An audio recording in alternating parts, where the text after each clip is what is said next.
सबसे पहली बात हमारी कमजोरी क्या है, हम परेशान हो जाते हैं। संसार में देखो तो परेशान, परमार्थ की तरफ देखो तो हम परेशान हो, ये हमारा आदत स्वभाव बन गया परेशान होना।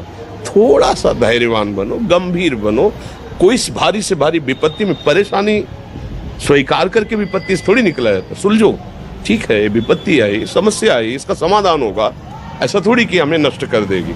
अगर अभी हमारी बड़ी हानि हो जाती है, हम कल इससे बड़ा लाभ प्राप्त कर सकते हैं। हमको एकदम बिल्कुल गंभीर रहना है, इतने कमजोर नहीं बन जाना। अब वो गए तो क्या होगा, अब वो वस्तु गई तो क्या, पद गया तो क्या होगा। प्रयास किया था, ये पद मिला था, इससे बड़ा पद प्राप्त करूंगा, मैं इससे बड़ा महान बनूंगा। ठीक है, एक बार गिर गया, गलती हो गई, दंड भोगूंगा, फिर इससे ज्यादा संयम में रहूंगा।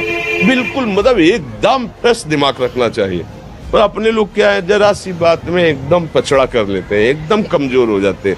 ये बिल्कुल ठीक नहीं है। हम जीवन भर की यात्रा की बात कह रहे हैं, भारी से भारी कष्ट में भी मुस्कुराना, तो हमें बल मिला है, हमें भगवान की कृपा का दर्शन हुआ है, हमें उनका दुलार दिखाई दिया है। अगर ऐसे तो भाग जाते फिर परमार्थ में थोड़ी चलना होता। आज जो आप सुन करके लाभ लेने की चेष्टा कर रहे हो ना, ये केवल प्रवचन नहीं है, ये जीवन है। अगर ये जिए ना होते ना तो ये इसका प्रभाव नहीं पड़ता, फिर वाणी का प्रभाव नहीं पड़ता। हम इसीलिए कहते हैं, जैसे आप लोग एकदम परेशान हो जाते हैं तो बोलो क्या हमसे ज्यादा परेशानी होगी। दोनों किडनी खराब, दवाई लाने के लिए पैसे नहीं, पानी रखा है हम उठ के पी नहीं सकते, भीषण शरीर में कष्ट, भीषण बुखार, क्योंकि किडनी फेल, जरा में बुखार, खाने को क्या, रोटी मांग के लाओ। अगर वहाँ सब्जी मिलती तो लाल मिर्च ऐसी पड़ के मिलती थी कि पा नहीं सकते थे। आप सोचो, पानी लाना है तो मुझे लाना है, पीना है तो मुझे पीना है। अगर मैं हारता तो कहाँ पहुँच जाता, क्या स्थिति होती। नहीं, मरना है, पर कदम पीछे। कोई दिन ऐसा नहीं जिस दिन सेवा ना की हो, जिस दिन सेवा ना गए हो। गुरु जी की सेवा में जाना है, पहले अपने को स्वस्थ साबित करना है, नहीं वो सेवा ही नहीं लेंगे। तुम बीमार हो, तुम कष्ट में हो सकते, उनकी दृष्टि परेशान होगी। सेवा की, आके लेट गए, फिर हिम्मत की, अपनी श्री जी की सेवा की, मधुकरी नहीं गए, 3-3, 4-4 दिन भोजन नहीं गए, पर सेवा नहीं छोड़ा, दिनचर्या नहीं छोड़ी। और उसका प्रधान कारण संयम, ब्रह्मचर्य, भगवत आश्रय, नाम जप, कभी हारने नहीं दिया। अभी भी थोड़ी देर बाद डायलिसिस शुरू हुआ, हारने, आपको हारे हुए नजर आ रहे हैं। शरीर में पीड़ा है, किडनी फेल है, ऐसा थोड़ा हम स्वस्थ बैठे हैं, पीड़ा है, बार बार प्यास लगती है, थोड़ा थोड़ा पानी मिलता है हर, लेकिन हम आनंदित हैं, हम प्रसन्न हैं। हम लड़ाई में हारे नहीं हैं, ना हारेंगे, हम जीत चुके हैं। हम अपने मालिक के भरोसे में अपना सब बात, तो वो ये हम अपनी बड़ाई नहीं बता रहे, हम आपको बता रहे समस्या। सोचो तुम्हारे पास तो माँ है, भाई है, बहन है, परिवार है, कोई न कोई तो है ना। मेरा किसी ने कभी जीवन में ध्यान भी नहीं दिया, क्यों? बचपन से बाबा जी बन गए, किसी से प्यार नहीं, किसी से संबंध नहीं, कोई जानकारी नहीं, हम कहाँ हैं, वो कहाँ है, किसी से कोई मतलब नहीं। अच्छा, जवान साधु कौन श्रद्धा करे? कभी गांव जाने की हिम्मत नहीं पड़ती कि रोटी मांग ले, पता नहीं लोग क्या सोचेंगे, क्या भावना कर ले।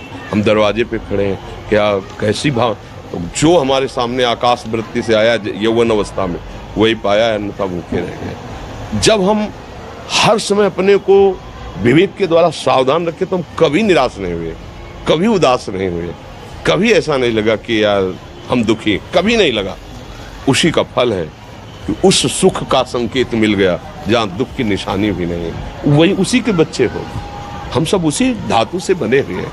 हम इतना क्यों परेशान हो जाते हैं? हम ये देखते हैं अपने लोग, थोड़ी बात बिगड़ गई परेशान, नहीं बिगड़ी तो बिगड़ जाने की संभावना में परेशान है।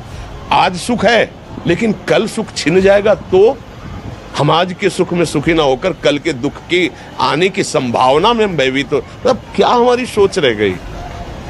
हमको इतना बलवान बनना है कि सुख और दुख दोनों हमको छू न सके।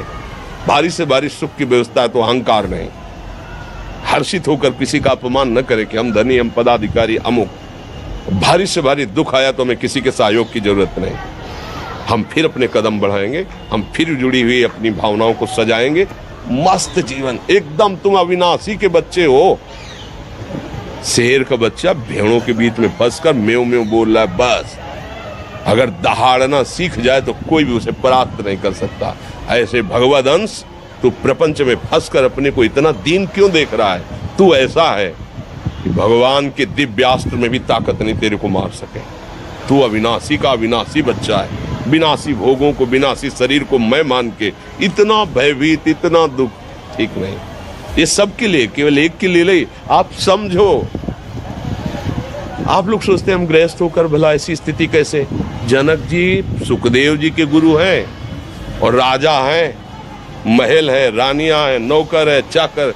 क्या सुखदेव जी जिनके शरीर में लंगोटी भी नहीं है, दिगंबर, परमहंस के गुरु हैं जनक जी जो राजा हैं। समझो आप ऐसा ना सोचे कि अब नौकरी कर रहे हैं, हम संसार में, हम गृहस्थ हैं, हम आध्यात्मिक की ऊंचाई पर नहीं चढ़ सकते। नहीं, आप एक सरकारी नौकरी या आप किसानी या व्यापार करते हुए आप एक अध्यात्म की ऊंचाई में चढ़ सकते हैं। और अध्यात्म ही है जो तुम्हें इस माया के दुख सुख से ऊपर उठा सकता है। दूसरा, चाहे जितनी संपत्ति आ जाए, आप सुखी नहीं हो सकते।